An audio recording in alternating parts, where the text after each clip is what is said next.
forces, defensive, goodwill, and enduring support of all our neighbors, friendly countries, development partners, and the international community.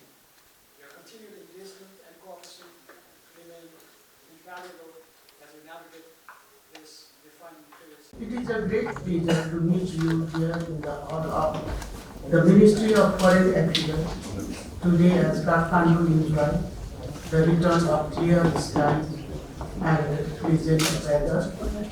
I have had the opportunity to meet many of you in different settings before, but this is the first time we are meeting together in this collective format.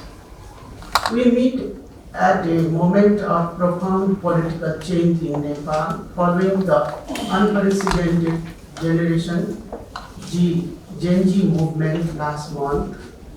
The Gen Z movement emerged as a powerful reminder of our collective responsibility to listen, respond, reform, and deliver. It also reflects people's profound aspiration for good governance, economic opportunity, and integrity in public life. While our achievements since the adoption of the new constitution are modest, this moment has warned us that there is no room for complacency. We must rededicate ourselves to deliver to our people for their legitimate aspiration. Since the formation of this government, just last month, we have uncovered not only the massive challenge of corruption and misrule in our system, but also the immense potential for reform. This is indeed the moment to rebuild trust, strengthen institutions, and steer governance toward greater transparency and better public service. The moment was driven by the demand for transparency and accountability. It ended with the dissolution of the government and resulted in the huge loss of lives, injuries, and damage to both public and private property.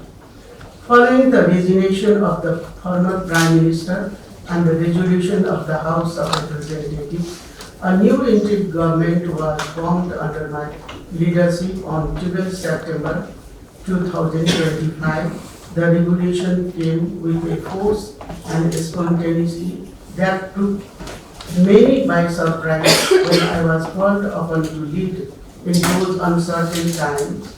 It was not a position I sought but a responsibility I accepted with a deep sense of duty to my country. This non-political transitional government has one sole and non-negotiable mandate to hold free, fair, and impartial general election to the House of Representatives on March 5, 2026. We are committed to a maximum 6-month term, after which we will peacefully hand over power to democratically elected government. Excellencies, we are not here to pursue a political agenda, but to pave the way for a new legitimate one. Our priority is internal stability, and we will serve as a neutral buffer that guarantees a predictable and secure environment for the democratic process.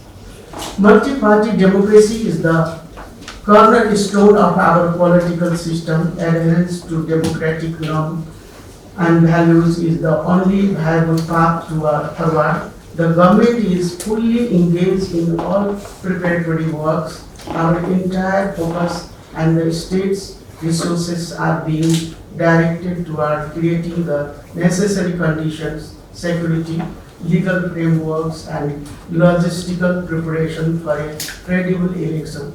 We are empowering the Election Commission, improving security, and holding dialogue with all political parties and stakeholders, including the Gen Z representatives. We are also exploring the possibility of an external voting system to progressively realize the principle of universal suffrage for Nepali national temporarily living in abroad. As in previous election, International observation will continue to play an important role in upholding the transparency and credibility of this historical democratic exercise. We deeply appreciate your continued goodwill and support in this journey. I personally place my great hope in Generation G, whose energy and political awareness have brought a new scenario to our political landscape. I urge them to engage constructively in the democratic process as the future of Nepal truly rests in their hand. We also expect political parties to constructively engage with this new generation. Excellencies, my government embodies the people's overwhelming demand for integrity and the rule of law. We are determined to set the highest possible benchmark in governance performance, aiming to demonstrate that the government can indeed deliver efficiently, transparently, and responsibly. We are taking immediate steps to ensure accountability for the past and present.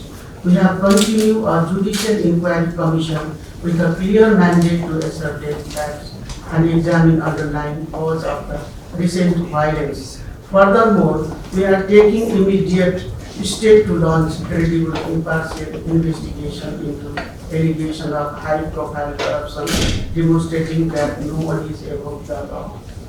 We have given new energy to Hello Sarkar, a public complaint system to improve service delivery and responsiveness. We have revised the national budget to promote transparency and close avenue for misuse of public fund and have opened file to prosecute entrenched corruption. We have carried out a series of policy reform to boost the private sector, recognizing it as a key engine of economic growth and job creation.